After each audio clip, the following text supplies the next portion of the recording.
How to log into RBC bank account. Let's get started. Launch your preferred browser.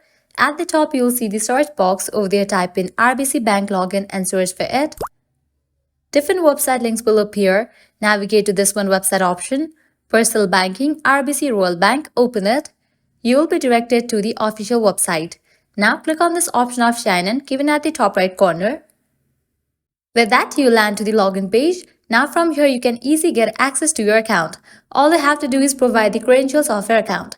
So go ahead and type in your client card or username. Now type in your password. In the case you have forgotten your password, you can click on this option to recover it. Once you fill this, click on sign in, and just with that, you will be logged into your account.